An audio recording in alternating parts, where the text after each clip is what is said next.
Hello everyone, welcome to my channel maths classes. आज हम पढ़ेंगे रेवेन्यू, जो डिफरेंशिएशन को कंटिन्यू करेंगे जो हम पढ़ रहे हैं। लास्ट क्लास के अंदर हमने कॉस्ट फंक्शन और उसके मैक्सिमम मिनिमा की प्रॉब्लम्स की थी। आज हम रेवेन्यू स्टार्ट करेंगे। इजी टॉपिक है, कोई मतलब बहुत बड़ी चीज़ नहीं है, लेकिन क्वेश्चंस आपको समझने पड़ेंगे। इंपॉर्टेंट टॉपिक है, इसलिए इंपॉर्टेंट है क्योंकि प्रॉफिट मैक्सिमाइजेशन के क्वेश्चन आते हैं जिसमें रेवेन्यू का यूज़ होता है। ओके, सो स्टार्ट करते हैं। What is revenue? रेवेन्यू का जो फॉर्मूला होता है वो होता है price into quantity. Price into quantity, where ये स्मॉल पी होता है, इसका ये होता है प्राइस पर यूनिट, कि एक चीज़ कितने की बेची। ये ध्यान रखना, ये सेल प्राइस होता है, कितने रुपए की कोई चीज़ बिक रही है, ठीक है। और एक्स क्या होता है यहाँ पर? नंबर ऑफ यूनिट सोल्ड, कितनी आपने यूनिट्स बेची हैं। तो जितनी यूनिट्स आपने बेची हैं वो एक्स, और एक यूनिट का जो प्राइस है वो स्मॉल पी, लोअर केस में प्राइस पर यूनिट, ठीक है, small P price per unit. उसके बाद मान लो आपको निकालना है एवरेज रेवेन्यू। मैं ऑलरेडी समझा चुका हूँ आपको कि किसी के साथ भी जब एवरेज वर्ड लग जाता है हमारा इसके अंदर कॉस्ट फंक्शन और रेवेन्यू फंक्शन में, तो हम उसको क्वांटिटी से डिवाइड कर देते हैं। तो रेवेन्यू को आपको क्या कर देना है? क्वांटिटी से डिवाइड कर देना है। तो रेवेन्यू तो पी इंटू एक्स होता है, अगर आप इसे एक्स से डिवाइड कर दोगे तो इस सॉल्व कर कितना आ जाएगा? पी। तो जो एवरेज रेवेन्यू होता है वो एग्जैक्टली प्राइस पर यूनिट के इक्वल ही होता है, ठीक है। तो एवरेज रेवेन्यू पता लग गया। नेक्स्ट आ जाएगा हमारे पास मार्जिनल रेवेन्यू, इसे बोलते हैं मार्जिनल रेवेन्यू। और मैंने यहाँ भी आपको समझाया था लास्ट लेक्चर में कि जब भी मार्जिनल वर्ड लग जाए किसी के साथ तो उसका डेरिवेटिव कर दो। तो रेवेन्यू के साथ मार्जिनल वर्ड लग गया तो आप क्या करो? रेवेन्यू का डेरिवेटिव कर दो क्वांटिटी, मतलब एक्स के रिस्पेक्ट में। अगर वो क्वांटिटी को क्यू से रिप्रेजेंट करेगा तो नीचे फिर आप क्यू लिख देना, डी क्यू, ठीक है। तो हम लास्ट क्लास में ये वाला केस पढ़ चुके हैं। अब उसके बाद एक टॉपिक होता है डिमांड फंक्शन। डिमांड फंक्शन, बहुत जगह इसको लीनियर डिमांड फंक्शन बोलते हैं, पूरा नाम डिमांड फंक्शन, या क्या बोलते हैं? लीनियर। मैं पूरा लिख देता हूँ, लीनियर डिमांड फंक्शन। तो आपकी चॉइस है, ठीक है। तो बुक में वो कई बार लीनियर डिमांड फंक्शन बोल देता है या डिमांड फंक्शन, तो ये कुछ भी नहीं है। ये प्राइस और क्वांटिटी के बीच में क्या होता है? एक रिलेशन होता है। तो हम इसको ऐसे लिखते हैं, P equals to a plus b x. कई बार क्वेश्चन में निकालने के लिए बोल देता है कुछ कंडीशंस देके, तो हम उस टाइप का क्वेश्चन करेंगे। अब उसके बाद यहाँ पर जो ये ए और बी होते हैं ये क्या होते हैं? कॉन्स्टेंट्स होते हैं। ये कॉन्स्टेंट्स होते हैं, ये कुछ भी हो सकते हैं, ठीक है। Where a and b are constant. तो ये डिमांड फंक्शन हो गया। अब देखो, एक होता है मार्केट और एक होते हैं दूसरे कंपटीशन, जैसे मोनोपोली हो गया, ओलिगोपोली हो गया। वहाँ पर क्या होता है? जहाँ पर प्राइस आपका चेंज होता है ना क्वांटिटी की वजह से, मान लो आपकी कोई चीज़ नहीं बिक रही तो आप उसका प्राइस कम कर दोगे, कोई चीज़ ज़्यादा बिक रही है तो उसका प्राइस बढ़ा दोगे। तो ये वाले जो मार्केट्स होते हैं, ये जो कंपटीशन होते हैं, ये होते हैं इम्प्योर कंपटीशन, इम्परफेक्ट भी बोल सकते हो आप इन्हें। एक होता है प्योर कंपटीशन जिसको मार्केट बोलते हैं, कि कोई चीज़ चाहे जितनी ज़्यादा बिके चाहे जितनी कम बिके उसका प्राइस हमेशा क्या रहता है? सेम। मतलब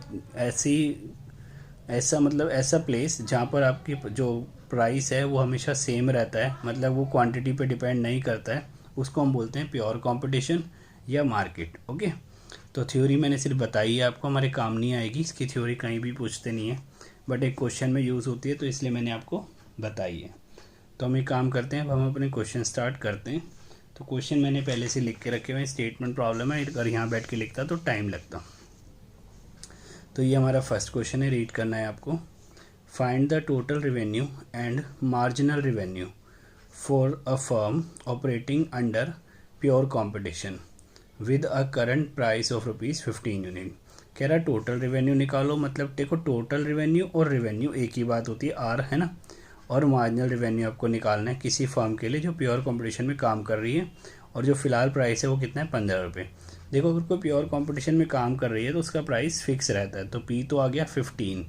अब टोटल रेवेन्यू बड़े आराम से निकल जाएगा, क्या हो जाएगा? P into x.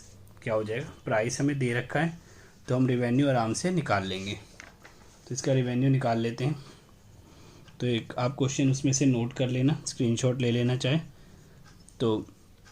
लिख ज़रूर लेना, लेकिन नोट्स ज़रूर बना लेना, क्योंकि एग्ज़ाम टाइम पे आपको कॉपी काम आएगी आपके पढ़ने के लिए। अब यहाँ से देखो, आपको प्राइस दे रखा है क्वेश्चन में 15, तो आप रिवेन्यू या टोटल रिवेन्यू जो आप लिखना चाहो, चाहे आर लिख लो चाहे टी आर लिख लो, एक ही बात है, मैं आर ही लिखता हूँ। तो आर क्या हो जाएगा आपका पी इंटू एक्स, पी कितना दे रखा है 15, तो आर आपका निकल गया 15x। तो एक क्वेश्चन तो हो गया। दूसरा उसने क्या पूछा हुआ है क्वेश्चन में, मार्जिनल रिवेन्यू। तो मार्जिनल रिवेन्यू हम कैसे निकालते हैं, डेरिवेटिव ऑफ रिवेन्यू। अब रिवेन्यू कितना है 15x, तो इसका डेरिवेटिव कितना हो जाएगा 15, क्योंकि x का कितना होता है 1 होता है, ठीक है ना। तो ये हमारा क्या निकल गया, मार्जिनल रिवेन्यू। तो क्वेश्चन में प्राइस 15 दिया हुआ था, आप जाके एक बार रिवाइंड करके दोबारा क्वेश्चन पढ़ सकते हो। और हमसे रिवेन्यू पूछा था, तो 15 इंटू एक्स हमने रिवेन्यू निकाला, और मार्जिनल रिवेन्यू क्या होता है, डेरिवेटिव ऑफ रिवेन्यू। तो हमने डेरिवेटिव कर दिया 15x का, तो 15 आ गया, क्योंकि x का 1 होता है। अगला क्वेश्चन देखते हैं। So next question is question number 2 read करना है, ठीक है, ये वाला रीड करना है, इसी पे ध्यान होना चाहिए। तो उसके बाद देखो, लेट द डिमांड फंक्शन, हमें ना इसने डिमांड फंक्शन दिया हुआ है, मतलब एक रिलेशन दिया हुआ है, किसमें, क्वांटिटी और प्राइस में। देखते हैं आगे इसका क्या काम है। Where p is the price per unit, find the marginal revenue, हमें क्या निकालना है, फॉर मोनोपोलिस्ट। मोनोपोलिस्ट मतलब एक ऐसी मार्केट, ऐसी उसकी बात कर रहा है जहाँ पर आपका प्राइस और क्वांटिटी चेंज हो रहे हैं। तो हम इसी, मैंने वैसे भी आपको समझा ही दिया था कि जहाँ भी आपको ये रिलेशन दे देगा ना, समझ लो वहाँ प्राइस और क्वांटिटी चेंज होंगे एक चीज़ चेंज करने से। तो अगर आप क्वांटिटी चेंज करोगे तो प्राइस चेंज हो जाएगा, प्राइस चेंज करोगे तो क्वांटिटी चेंज हो जाएगी। लेकिन प्योर कंपटीशन और मार्केट्स में ऐसा नहीं होता, ठीक है। तो हमें यहाँ पर इसने x की वैल्यू दी हुई है, और क्वेश्चन में हमें हमसे इसने क्या पूछा हुआ है, मार्जिनल रिवेन्यू। तो मैं देखो समझाता हूँ इसको कैसे करना है। तो क्वेश्चन में जो जो दे रखा है उसे आप लिख लो। तो एक तो इसने हमें क्वेश्चन में दे रखी है x की वैल्यू 20, बस यही एक चीज़ दे रखी है, ठीक है। आप ध्यान रखना, जो रिवेन्यू होता है वो होता है p इंटू एक्स, मतलब रिवेन्यू जब आपका निकलता है तो हमेशा क्वांटिटीज़ की टर्म में निकलता है, क्वांटिटी की टर्म में निकलता है। तो आपको यहाँ से पहले p की वैल्यू निकालनी है। कैसे, ये -4p यहाँ पर आकर क्या हो जाएगा, +4p, और ये +x यहाँ पर आके क्या हो जाएगा, -x। -4p को जब आप लेफ्ट साइड में ले जाओगे तो +4p हो जाएगा, x को जब राइट साइड में ले जाओगे तो -x हो जाएगा। यहाँ से 4 इधर आके क्या हो जाएगा, डिवाइड हो जाएगा। तो दोनों के नीचे लिख दो इसको, 20/4 और x/4, ओके। तो ये कितना आ जाएगा, 20/4 करोगे तो 5, और ये x/4 ऐसे ही। तो ये क्या निकल गया, p निकल गया। क्या निकल गया, p। तो मैं यहीं कंटिन्यू कर लेता हूँ इसको, छोटा सा क्वेश्चन है। रेवेन्यू क्या होता है, आपको जब एग्जाम में करना है तो साइड में नहीं लिखना है, इसके नीचे ही लिखना है, ठीक है। तो यहाँ रेवेन्यू क्या होता है, p इंटू एक्स। तो p कितना निकला हम ना, 5 - x/4। ये ध्यान रखना, जो हमारा रेवेन्यू होता है वो हमेशा x या क्वांटिटी की टर्म में ही होता है, इसलिए मैंने यहाँ से p की वैल्यू निकाली पहले। फिर मैं p की वैल्यू को यहाँ p की जगह लिख दूंगा 5 - x/4, ठीक है। ये जो 5 - x/4 है p की वैल्यू, वो यहाँ मैंने p की जगह लिख दी, ये लिख दी। मल्टीप्लाई क्या है x, तो यहाँ मल्टीप्लाई में लिख दूंगा x। अब मल्टीप्लाई कर देते हैं। तो x को मल्टीप्लाई करो 5 से, 5x, x को x से मल्टीप्लाई करो x²। रेवेन्यू निकल गया। लेकिन क्वेश्चन में उसने हमसे पूछा है मार्जिनल रेवेन्यू। तो मार्जिनल रेवेन्यू क्या होता है, रेवेन्यू का डेरिवेटिव। तो dr/dx होता है। तो कोई दिक्कत नहीं है, इसका डेरिवेटिव कर दो। 5 ऐसे, x का 1 और x² का क्या होता है 2x, और ये 1/4 मतलब ऐसे रहेगा। आप इसे कैंसिल कर देना, 2 पे कट जाएगा। तो 5 - x/2 आपका क्या हो गया, लास्ट आंसर आ गया। तो कोई दिक्कत नहीं, इजी क्वेश्चन था। पहले मैंने p की वैल्यू निकाली x की टर्म में, फिर जो फॉर्मूला था मेरा रेवेन्यू का, वहाँ मैंने p की वैल्यू पुट कर दी, मल्टीप्लाई कर दिया, फिर मैंने डेरिवेटिव कर दिया, मार्जिनल रेवेन्यू निकल गया। तो यहाँ तक कोई दिक्कत नहीं। अगला क्वेश्चन देखते हैं। तो क्वेश्चन नंबर 3 देखना है, ठीक है। क्वेश्चन है find total revenue, average revenue and marginal revenue for the demand function. आपको ये डिमांड फंक्शन दे रखा है p = √100 - x²। अब बिल्कुल सिंपल क्वेश्चन है, p दे रखा है तो पहले r निकाल लेना, p इंटू एक्स करके, और फिर जो भी चीज़ वो बोल रहा है सारी चीज़ें निकाल देंगे। अब ये क्वेश्चन देखने में तो बहुत सिंपल है, तो समझाता हूँ मैं। देखो इतना मुश्किल नहीं है क्वेश्चन ये। तो यहाँ सॉल्व करते हैं इस क्वेश्चन को। ये मेरे पास एक क्वेश्चन है, मेरे को p दे रखा है, कितना दे रखा है 100 माइनस एक्स स्क्वायर। तो सबसे पहले आप क्या करो, सबसे पहले आप इसका रेवेन्यू निकालो। ये क्वेश्चन मैंने जानबूझ के पिक करा है और ये बहुत इंपॉर्टेंट क्वेश्चन है एग्ज़ाम में, और जिनको डेरिवेटिव बहुत अच्छे से आता है उनके लिए ये क्वेश्चन कुछ भी नहीं है। मैंने पी की जगह लिख दिया √100 माइनस एक्स स्क्वायर और मल्टीप्लाई में क्या लिख दिया मैंने, एक्स लिख दिया। तो यहाँ तक कोई दिक्कत नहीं किसी भी तरह की, है ना। अब उसके बाद क्या करेंगे, एक क्वेश्चन था हमारा टोटल रेवेन्यू, वो तो हमने निकाल लिया, है ना, ये हमारा टोटल रेवेन्यू निकल गया। एक क्वेश्चन है मार्जिनल रेवेन्यू, और आपको पता है मार्जिनल रेवेन्यू क्या होता है। मार्जिनल रेवेन्यू होता है रेवेन्यू का डेरिवेटिव। तो मुझे इसका डेरिवेटिव करना है। अब ये दोनों मल्टीप्लाई में तो कौन सा रूल लगेगा, प्रोडक्ट रूल। तो ये first as it is derivative of second plus second as it is और डेरिवेटिव ऑफ फर्स्ट, ठीक है। अब उसके बाद स्टार्ट करते हैं इसका डेरिवेटिव करना। तो ये तो ऐसे ही रहेगा, x का डेरिवेटिव 1 होता है, ये वाला x ऐसे ही रहेगा। अब इसका डेरिवेटिव करना है। अब जिनकी चेन रूल पे प्रैक्टिस कम है वो यहाँ फंस जाएंगे, जिनको चेन रूल अच्छे से आता है वो इसको आराम से कर जाएंगे। इसको अलग से लिख लो, मैं फिर भी कोशिश करूँगा समझाने की, ठीक है। मैंने वैसे कवर किया हुआ है अपने सारे लेक्चर्स में इन सब चीज़ों को स्टार्टिंग से ही।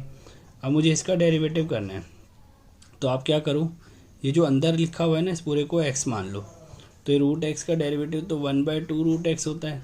तो इस टेक्निक से चलेंगे, रूट के अंदर जो भी लिखा हुआ है उसे x मान लेंगे, फिर ये हो जाएगा √x, और √x का डेरिवेटिव होता है 1/2 x की जगह लिख दो 100, क्योंकि आपने इसको x माना। जब आपने इसको x माना तो ये √x हो गया, √x का डेरिवेटिव ये होता है।